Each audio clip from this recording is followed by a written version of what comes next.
Hey there, and welcome to Conversations Worth Your While. It's a podcast where we dig into ideas and insights to help you to unleash what you were born to bring. I chat with heart-led experts, and I ask the questions that I know you're already thinking about. And we explore conversations that spark growth, that shift perspectives, and that help you to show up fully in your life, in your career, and for your community. And today we are exploring a really cool topic. This is for you people in business. And today's topic is paid, protected, and profitable. This conversation is worth your while because most of us started our business doing the work we loved and figured that the paperwork could just wait. But if you've ever had your work or your ideas stolen, or your clients are constantly changing what they're asking for, then this conversation is really going to be worth your while today. My guest and I were going to share how to protect your work, how to avoid headaches, and how to get paid what you're worth. I'm your host, Linda Bucher, and if the life and career you are in no longer fits, this space is for you because through my coaching and my podcast and a whole bunch of other ways, I guide purpose-driven people to reconnect to who they really are, to let go of what they have outgrown, and to rediscover their gifts and create a life that feels aligned and deeply impactful. And so if that sparks something for you, you can find me at lindabucher.com. Once again, today's topic is paid, protected, and profitable. And today I have the pleasure of being joined by Sharon Tasman of HTBiz Law, who's making her positive ripples in a very unique way. Sharon is on a mission to help women in business to get legally protected without the overwhelm because you're not too old and it's never too late to get paid what you're actually worth. So, hey, Sharon, thank you for being with us today. Hi, Linda. Thank you so much for having me. It's good to see you again. It's been a while. I know, I know. Sharon, you are a repeat guest on this podcast. You have so much great insight and information to offer business owners that I'm so happy and thrilled that you're back again. So before we talk about our topic, paid, protected, and profitable, can you just share a little bit more about, who you are, what you do, who you serve? Sure. So, my name is Sharon Tasman, and I've been an attorney for more than 30 years, which is dating myself just a little bit. I do work with some larger clients, but my mission is to help women and members of the underserved communities really level up when it comes to business and not be afraid of legal and understand it's their small business best friend. Well, that's fantastic because that's what we need because it's hard to know, am I protected? Am I not protected? What am I supposed to be doing? I started my business with just making a website. I made my own. You and I, we both are former programmers from a former Exactly. life, right? So I was like, I could do this, right? And I blogged and I put stuff out there and I just threw stuff out. I wasn't copywriting it. I wasn't thinking about if the stuff I was giving was am I giving advice? Am I whatever? Like I had no idea. And I think a lot of people just start their businesses like that. We just throw things out. And then, I had a friend who had a podcast, and this is way back in like 2010, way before podcasts were like a big thing. She had a podcast and she had a logo and a name for her podcast, and she found someone else had stolen it. The exact logo. Like they just found her logo, which had the name, and they're like, and they made their business name that in another state. And she had such a hard time with that. And, so like we don't realize when we're a new business owner that things happen.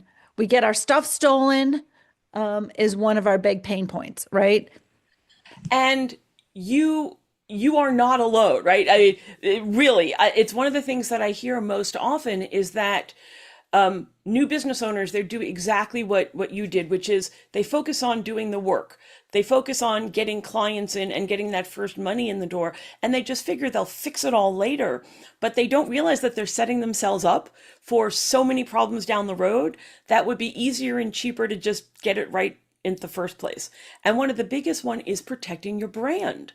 That they don't use copyrights, they don't trademark logos, and they don't know how to protect their work when they're going to like potential client meetings or potential partner meetings, and it can really come back to bite them.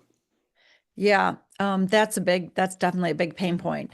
Another one that happens, and I know I have a friend who this happens in her business all the time. The clients keep changing their mind what they want.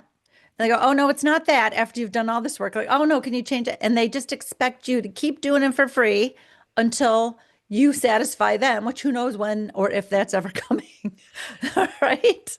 So I think maybe the worst phrase, if not one of the top three worst phrases you can ever agree to in any sort of agreement with a client is that you will do the work until the client is satisfied.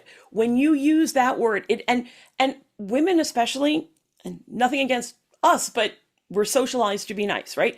You want to be nice. Of course the client's going to be reasonable.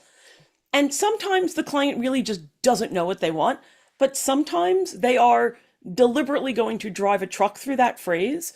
And that phrase is what, if you agree to perform your services until the client is satisfied, you have legally agreed to unlimited reperformance of services until the client says they're satisfied. You have given up all control. And it is something that I see over and over again. Ooh, yeah. And how about I know this earlier you and I were separately talking off camera.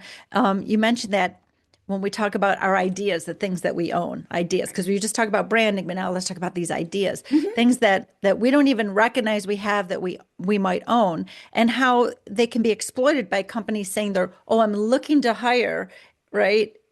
Tell us a little more about what.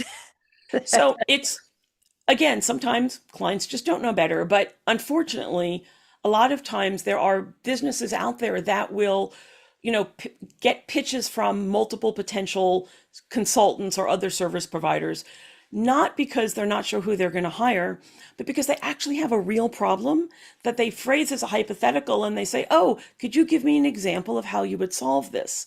And they're doing this to get the answers, and then they hire nobody and fix it themselves. Or they already had the person they really intend to hire. But there are things that you can do. There are ways to protect your pitch materials. And this is also one that I see all the time, is people get their work product stolen and not paid for. Right. And and when when it's stolen, there's a bunch of stuff that I The think things I'm you like, can oh my do. God, I would be so overwhelmed. So all right, so let's start just talking quickly about like, okay, what let's just start with one of those problems. Because okay, so let's Okay. talk about like branding, Okay. your branding. How do you protect your branding?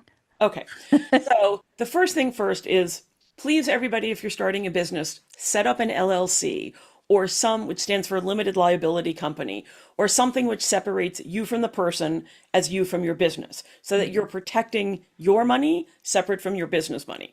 That's number Right. one. Yeah. But that ties directly into branding, because before you pick your name for your business, before you register for an LLC with a new name, do a Google search and make sure no one is already using it, because they might be somewhere else in the country. So before you invest the time or energy to pick a company name for yourself, make sure, one, no one's already using it. But before you go public, get every social media handle before you go public. So I have officially a longer name for our law firm. It is the Health and Technology Law Firm, LLC. But it was way too long, and we decided to shorten the branding to HTBiz Law.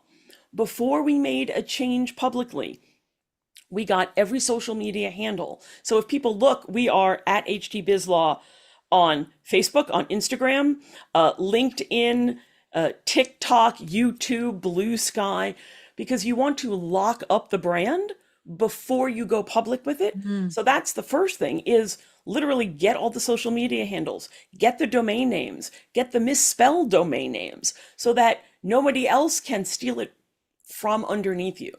And the other thing is if you come up with a great logo or a design, file a trademark application for it, because that way you will have federal trademark protection on the brand. So, but let me ask you a question as a business owner. Okay, so say Yeah. I do that, then it's my job to go always be searching to see if someone's stolen my stuff. Because no, who else is going to do that for me? Unfortunately, yes.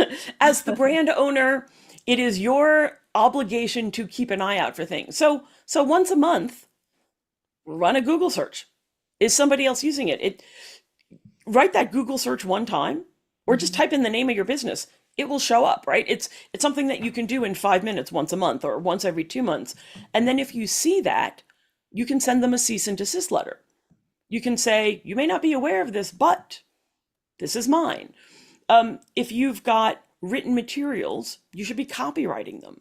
Put a copyright symbol on anything. So if somebody accidentally borrows something from your website because they didn't know it belonged to you, well, and Right. if you see me looking skeptical, it's because, well, people know, but people, sometimes innocent, sometimes not so innocent, they they forget that there's a difference between I can find it on the internet and I'm allowed to use it.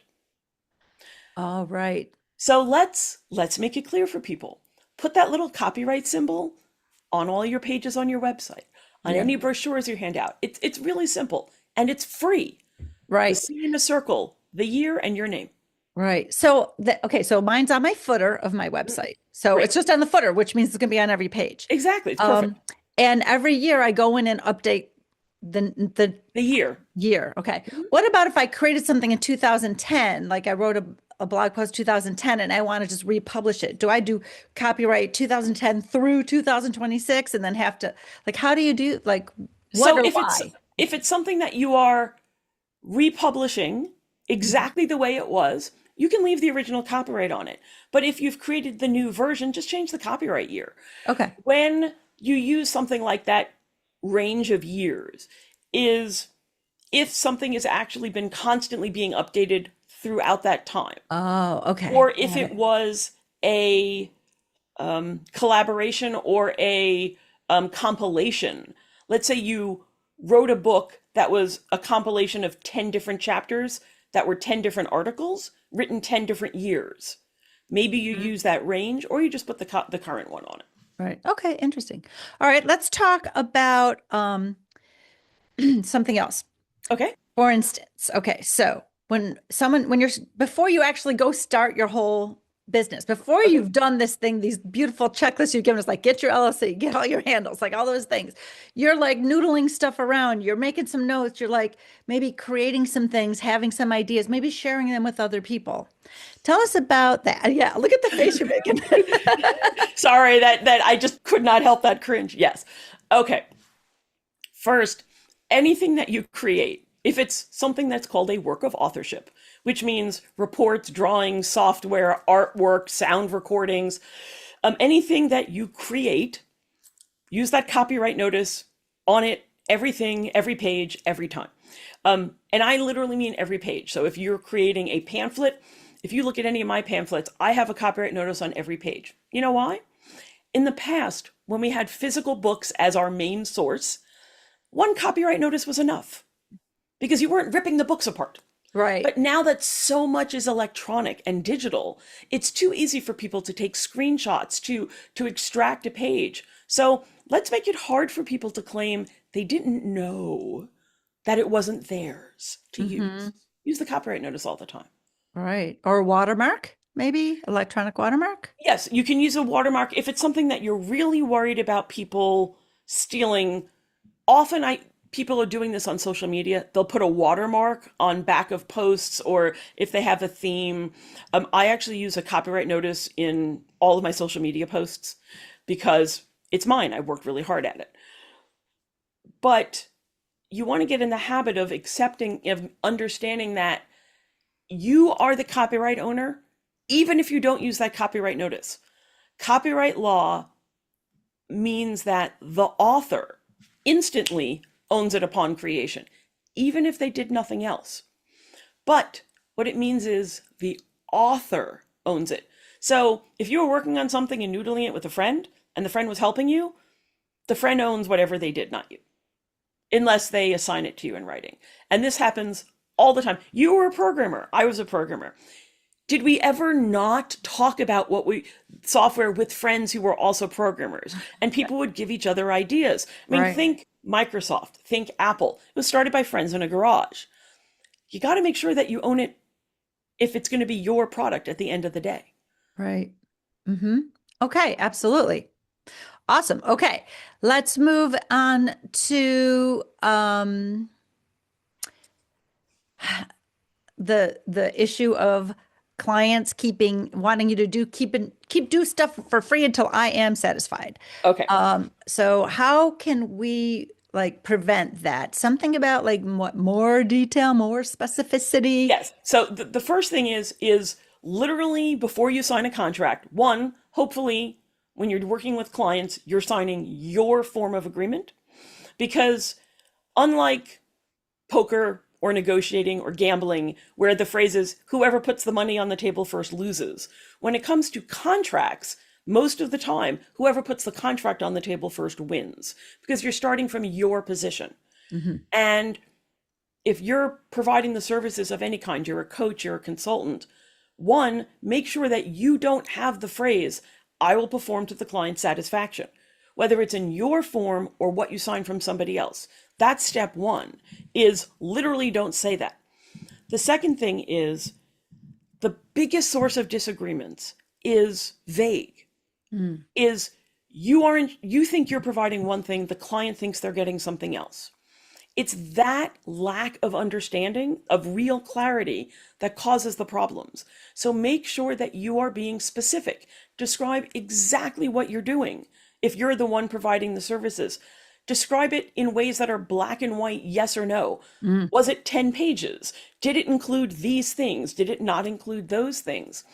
And, we've been socialized to be nice. It's just, we don't want to seem pushy. We don't want to seem not arrogant, but just, I'll use pushy, right? We don't want to seem difficult. So we're softer in how we describe things. But the reality is describing what you do in clarity. I use the word SMART. It's an acronym. It stands for specific, measurable, attainable, relevant, and time bound. Describe what you do in ways that are so crystal clear that when the client reads it, they're either going to say, that's what I thought, or no, that's not. And don't you want to know that before you sign the contract? So being clear helps both of you from the very beginning. Okay, so that's beautiful. And let's talk about like specific examples. So, all right, I'm a life coach. Okay. So I do not, in my contract, I don't guarantee any outcome because it's like being a personal trainer. Like Of course we're you going to can't. show up and we're going to meet 11 times. We're going to meet over this period of time, whatever. I say you're going to get all your recordings. You're going to get this Trello board will have open communication. You're going to get like this other worksheets that I Mhm. give them. Like they're going to get all those things. And I give them a little shift happens guarantee, meaning if after our first session, but before the second one, you say this is not for me, you get a full refund, Okay. which no one's ever taken me up on in 17 years because they're all love the movement.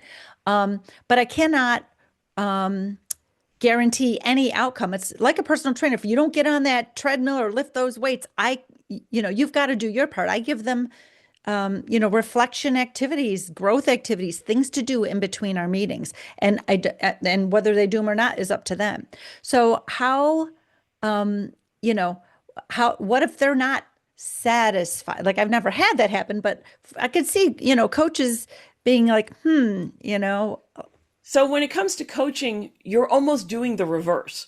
You are specifically stating in the contract that you are not guaranteeing any outcomes, that you want to have language.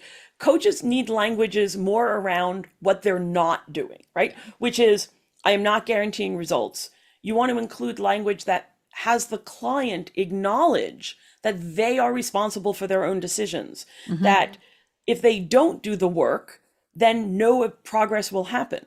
You want to make it clear that any examples of past performance are only examples and they're not guarantees of results.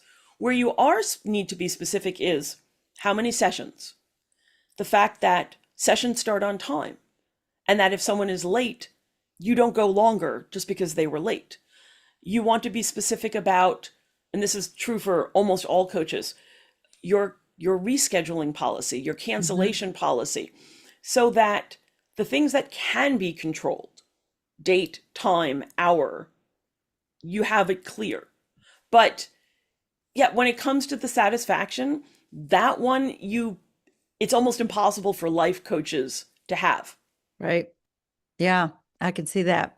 And I do have all those in my contract. This is not a Okay, substitute for mental health. This is not, yeah, you're not, that's yeah, great. yes. And I did have the help from an attorney when I did create my coaching agreement for sure. And I acknowledge with, you have to initial each of these things. So I know you read them, Yeah. so I have things like that. Wait, I just had another question, but I forgot what it was. Maybe it'll come to me. Um, hmm. Oh, I know. Okay, here's the question. So, for instance, I do have a cancellation policy. Please give me 24 hours notice, Okay. or you forfeit the session. But I haven't generally enforced that because it's okay and I don't mind. By not enforcing it, have I invalidated my own contract? Like, what happens if I don't Well, enforce it? so hopefully your contract contains something called a waiver clause. There is a clause that says just because I waive something one time doesn't mean I give up the right to enforce it later.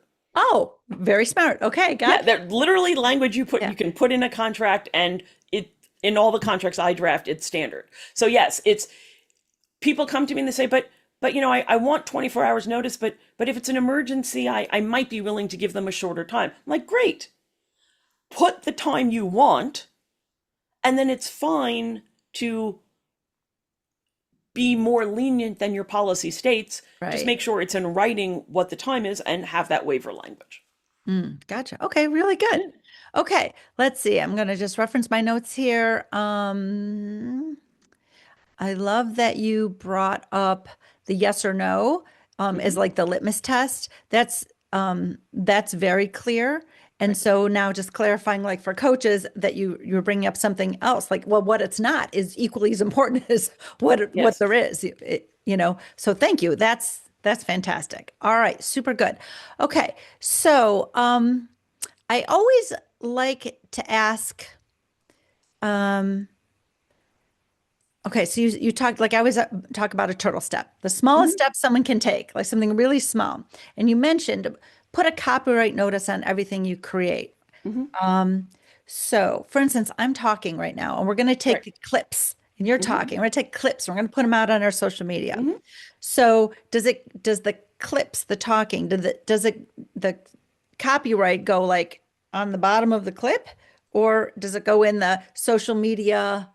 Here's what we're going to be talking about, or here's something, and then the clips, So there are a couple different ways to do it. One is to put a copyright notice in a screenshot, like basically a slide at the end that you keep on the screen for a couple seconds. And I would couple that, and that's what I do when I'm doing videos. But I also couple it with a copyright notice in the caption. If it's whether it's Instagram or YouTube, I'll have the copyright notice in there as well. Mhm. You can watermark and overlay a copyright notice at the bottom. Mhm. It's a having any one of them makes it clear, right? It's Right. having that process, being able to say, I always do X in my social media. There is always a copyright notice. If somebody has stolen your work, it makes it much easier to go to approach Instagram or to approach YouTube to try to file a takedown notice or to send a notice to the person who just stole your work. Mhm. I always suggest starting friendly. You may not have realized it, but and then you get progressively less friendly as you go if they don't take it down, right? Right. Interesting. Okay. And okay, here's something else. I'm a I I'm a scanner. Okay, Mhm. scanners, and I will give credit to Barbara Scheer, who coined that term in any of numbers of her books. The one I read was called Refuse to Choose. And a scanner is a person with a wide, diverse set of interests and a low Mhm. tolerance for boredom. So we go from thing to thing. It is not ADHD. I have a child with ADHD. Certainly not that. Very different. I I have a wide variety of interests too. You'd be Right. surprised. And people who are scanners have a gift of synthesization. Mhm. We have our fingers and toes in 20 different things, and we grab information from all those 20 different things and we synthesize it and stir it all together, and then we can apply it to each of those 10 or 20 things. The problem with being a scanner who synthesizes is I'm not sure what came from where most of the time. So I'm like, well, I remember the term scanner came from Bucher, but I might be explaining another concept because I teach tools and concepts Mhm. in my group coaching and to my clients. And sometimes I'm like, I'm not sure who said this, or I'm not sure, but it just comes to me at the time. And it might be identical, but most likely it's probably just my interpretation of what I read Mhm. or heard or whatever. Is that an infringement? Probably not. And I will explain. Copyright law protects the expression of an idea, the literal words, the literal drawing. Copyright doesn't actually protect ideas. So Ooh. that's why you can have 10 different books that are biographies of the life of Abraham Lincoln. Sure, he was born here, he was died this year, he was shot here, and he lived there. Those are pure facts. No one can protect those because that's pure fact. But how each person wrote about the life of Abraham Lincoln, that's what's protectable. So in your case, if you are getting ideas from multiple places, but you create together, you're not literally copying words, but No, you've right. read this, you've read that, you've pulled all this together, you've created the Linda Bucher system, right? We'll just call it your system that you wrote from scratch yourself. Even if you pulled ideas from different places, if you are not literally copying, then you're the one who's got the copyright in that compilation of all the ideas. So yes, that is Mm, protectable. Now, if you're citing somebody's book, give credit where credit is due. right. If you are using logos or trademarks of major companies, give credit where credit is due. In books, when I've written a book, and I have a copyright attribution. I have an attribution page which says, brand names are the property of their respective owners. So if I'm referencing, for example, I use Apple a lot as a reference, right? Apple or their iPhone. If I'm referring to it, I make sure it's clear that it's theirs Mm, and I'm using their protected work, but I'm not claiming it's mine. okay. But I'm using their logo. But in your case, if you're pulling things together, different ideas, that's protectable by you. Okay. And then one final, but this is a big one. What about AI? Everyone's using ChatGPT, Claude, whatever. And you're like, make this sound better. Like, here's what I want to say, make it sound better. And to me, that's at least personally, at least it's what I'm saying. But other Mhm. people are like saying, write this for me. Use your Okay. whatever's out on the internet, write it for me, and then they just publish it as is, which personally I think is ridiculously lazy. I'm sorry to offend people who are doing that to save time, but it's lazy and it's not you. And I want you. And when I can tell it's not you, I'm clicking off bye-bye. But anyway, that's the So I was question. actually literally teaching this in a webinar last week. So the short answer is if AI creates it itself, even if you wrote the prompt, you cannot claim the copyright in it. The copyright law is clear. It's gone up to the Supreme Court. It's clear as of today. Today, the day we have, had this conversation because copyright law and AI, it's changing. The law always is behind catching up when it comes to digital age. Sure. If AI creates it itself, even if you wrote the prompt, you do not own it because copyright requires human creation. Mm, Patent requires human invention. If, however, what you've done is used AI to revise a draft that you've already written, you um, you asked it to help you create an outline, you took that outline and then you wrote the substantive manuscript. You are providing that human creation, the human authorship. Can I give you a black and white this percent? No, because there is no answer yet as exactly how much is enough. But the more AI does, the less it's protectable. The more a human does, the more it is protectable. That's where the law is ah, right now. interesting. Yes. So if you use it like might use a person to help you do an edit, to do a Right. proofread, to do a spell check for you, to verify some things for you, great. That's fine. But if it's writing it from scratch and you change nothing and you just go, haha, I'm done here. Mm-mm. No, no. Right. And should we be nervous that something we typed into AI to help with is now out there in the ethers, unprotectable. Well, so there are things you can do. You can, one, have private AIs, which are not sitting out in the internet. You can inform AI that it may not use what you're about to tell it to train on, that it is for your private use. It is more or less listening to you about that. But one of the ways is, in fact, large companies will have private instances of AI where it's on their servers, it never goes out into the world. If you've got something really, really, really sensitive, why are you uploading it to AI? So some of this is a little bit of buyer beware. Sure, yeah. Yeah. Yeah, that's interesting because sometimes you're like trying to help form. You've got an idea and you're like, let's outline this. Let's work through this. Okay, now I'm, like if you're writing something, right? Okay, now that's going to be my chapter one. I see how I want to do that. Okay, that's great. Let's use that same formula to create chapter two. Here's the things I want to say. And we're going to use the same structure, whatever. And you're having AI help you do that. You're giving your ideas to AI. So I guess, yes, for a big company who can afford a private AI in their own servers, that's one thing. But for most of us solopreneurs who are trying to create things and want a little bit of help because we can't do it all, Yep. or we're choosing not to do it all, What right? I would say is, depending on the AI model, some of them offer more or less protection, whether or not you're on a free tier or a paid tier. And the Sure. paid tiers aren't necessarily expensive, so it's something worth looking into. Also, I would, in a way, there's a little bit of the same question of when you hire somebody to help you. You trust that they will live up to the contract and that they will not steal your ideas. There's always a little bit of faith involved. Right. Right. Absolutely. Yeah. But yes, And when I work with an AI, one, I do not have it do original creation for me ever. I do not have it write anything related to law because I have, just for fun, asked it to try to create certain contracts where I was very, very specific. And you would usually give me something that was the opposite of what I asked for. So if I'm asking it to proof a social media post, great.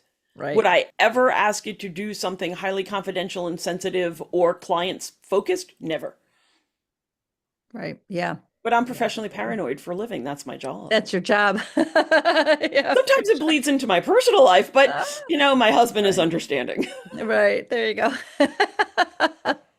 Wow. Okay. We've covered so much. This has been such an amazing, amazing conversation. Thank you for allowing me to ask my questions. Of I'm course. sure other, small business owners and people in service industries, this has been super, super helpful for. So let's talk briefly before we go. I know people are going to be like, okay, that's a lot. That's a lot to know. You keep giving me more food for thought. And I'm sure there's 10,000 more things I didn't think of, but that's not our job as small business owners. That's your job as an attorney who supports small business owners. That is, And in fact, my job. yes, that is in fact your job. So, I always ask, if there's something you want to share with the audience, but I happen to know you got a new book. I And I would do. love if you would tell us about the new book because I really think that's something that small business owners, it's easy to do. Like a book's easy. Like, let me just get the book. Let me see, is something going to walk me through things in a way that slow it down that I can understand and see. Then I'll decide what I need from there. So I love a book as a first start. So please tell us about your book. Thank you. So I wrote a book called Paid, Protected, and Profitable. The longer title is The Small Business Owner's Practical Guide and Workbook to Contracts, Protecting Your Work and IP, and Getting Paid What You're Worth. It is all the things that small business owners have asked me for decades. It is what I teach in my webinars, but it is all consolidated into one book that is literally me whispering in your ear in guide form, in sort of the teaching form, but also it is literal workbook pages, checkbook, Mm, logbook pages, so that you can find all of the things that you've created in your business that you should be charging for, that you could be charging for. It's workbooks on helping you, workbook pages, how to figure out what you own, how to calculate what your taxes might be, making sure you own the things you own. It talks about what goes in a client contract, what goes in contracts when you're working with potential partners. It's designed to be plain English, non-scary, not overwhelming. It's the book I wish I had when I started my business. Now, granted, I already was a business lawyer, so I did have a leg up. But, even when I started this law firm, I actually sat down with a friend who had done the same thing and started her practice in her area with other people before me. My goal is to be just like she was for me, that person in my ear, is to be in other people's ears. It's available on Amazon, it's available in Barnes and Noble, it's available in the US, Canada, the United Kingdom, Australia. It came out on August 4th, and it really is designed to be practical, not theoretical, not teaching you to be a lawyer, but the things you need to do as a small business owner, but for the beginning. That's fantastic. That is so fantastic. That's probably something, I think what I shall do, this is kind of a good idea, is I am a mentor for new coaches to bridge that gap between they've learned their craft and they know what they're doing in the craft. But that is not a business school, even though there's a few business courses, certainly not everything they need. But this is probably something that would be a great thing for me to gift to those clients. I think that would be a beautiful thing. So I'm going to get one for myself for sure. You don't have to get one for yourself. I will send you a signed copy. Oh, a signed copy. Oh, thank you. Yeah, of course. Oh, that's fantastic. I appreciate that very much. Great. Okay. And then, I'll put the link in the show notes for how to Great. get this. Is it like a link directly on your website or however you want to do it? You want to give me So the Barnes and the Noble's link, link that- I will give you the link. They can go right to Amazon and purchase it Okay. directly on Amazon. It's also on my website, but the easiest thing is they can just go right to Right. Amazon. Okay. All right. Give me that link. I'll definitely put that in the show notes, everybody, so that you can take this, this nice, easier step of what do I need? What are the checklists, whatever. And then if you get into any questions, you're like, you know what? I thought I wanted a DIY, but I think I want Sharon to do this for me because that's Yeah. right. How to reach me is in the book as well. Yes. All that's there. Perfect. Oh my gosh. Sharon, this has been such a great conversation. I appreciate it very much. And like I said, I'll get everything out there for you. And I really appreciate the chance to speak with you again. It's been a few years. It's been nice catching up. I know it has been. Well, this new book you got is fantastic. So it was definitely a reason to catch up and talk more through these things. And also the fact that things are changing, especially when we talked a few years ago, AI was not in our conversation, right? So yeah, so much more going on all the time. So we'll definitely reconnect and do it again maybe next year. So, all right. Well, everyone, that's our show. I'm Linda Bucher, guiding people to know their worth, to reconnect to their gifts, and to create lives that are fully aligned and deeply impactful. And if you're sensing it's time to bring your life into deeper alignment, you can explore what that looks like at lindabucher.com, where you will find direction and clarity and a link to book a complimentary clarity chat with me. And if today's episode sparked something for you, please like it and share it and subscribe so you don't miss what's next. And because, next week we'll have another uplifting conversation, which is designed to support your growth. So until next time, make sure you've made this conversation worth your while by fueling the spark that it ignited.